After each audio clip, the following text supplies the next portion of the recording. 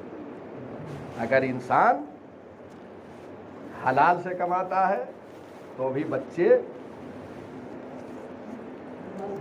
وہ بہترین اور باکردار بنتے ہیں۔ کیوں؟ کیونکہ ماں باپ نے جد و جہد کیا ہے، لقمہ حلال اس کے دہن تک پہنچایا ہے، اور اگر حرام پہنچایا ہے تو وہ بھی بچوں میں ظاہر ہوگا۔ لہٰذا ماں باپ کی بھی ایک ذمہ داری ہے کہ جوانوں کو بہترین بننے کے لیے، اچھے بننے کے لیے معاون و مددگار ان کے لیے ثابت ہوں، کہ ان کے دہن تک لقمہ حرام کو جانے نہ دیں۔ اور فرمایا بہرحال اس میں بہت ساری چیزیں ہیں، اس لیے کہ مال حلال و حرام ایک تفصیلی موضوع ہے، میں نے ایک اشارہ کیا ہے۔ اللہ نے جو حلال مال کماتا ہے اس کو جہاد سے تعبیر کیا ہے۔ طلب الحلال جہاد، یعنی حلال مال کا کمانا یہ جہاد ہے۔ اور فرما رہے ہیں کتنا اہم موضوع ہے، کیوں؟ اس لیے کہ حلال مال پہ پورے نسلوں کی بقا ہے۔ حلال مال جو ہے جب بچوں کے دہن تک پہنچتا ہے تو بچوں سے اطاعت الہی کی امید رکھی جاتی ہے، یہ تربیت ہے بچوں کی۔ بہرحال اللہ سے یہ دعا کرتے رہیں اور خود تلاش کریں رزق حلال کو، حرام کی طرف نہ جائیں۔ پروردگار نے منع کیا۔ چوتھی چیز بیان کو تمام کر رہا ہوں، چوتھی چیز جس کے بارے میں سوال کیا جائے گا، وَعَنْ حُبِّنَا أَهْلَ الْبَيْتِ، چوتھی چیز جو سب سے اہم ہے وہ معصوم فرماتے ہیں ہم اہل بیت کی محبت کے بارے میں سوال ہوگا۔ اور فرما رہے کیوں؟ اس لیے کہ ان کی محبت قرآن میں پروردگار نے واجب قرار دی ہے۔ قُلْ لَا أَسْأَلُكُمْ عَلَيْهِ أَجْرًا إِلَّا الْمَوَدَّةَ فِي الْقُرْبَى، اے رسول آپ کہہ دیجئے میں تم سے کوئی سوال نہیں کرتا اس امر تبلیغ پر، اس امر رسالت پر جو میں نے پیغامات تم تک پہنچائے ہیں، میں کوئی اس کا اجر نہیں چاہتا سوائے یہ کہ میرے قرابت داروں سے مودت کرو، محبت کرو۔ تو اس کے بارے بہت ساری باتیں ہیں، یاد رکھیے اگر محبت اہل بیت نہیں ہے تو کچھ نہیں ہے۔ جن کے پاس محبت اہل بیت ہے وہ میدان محشر میں سرخرو ہو جائے گا کہ پروردگار ہم محبت آل محمد پر یہاں آئے ہیں۔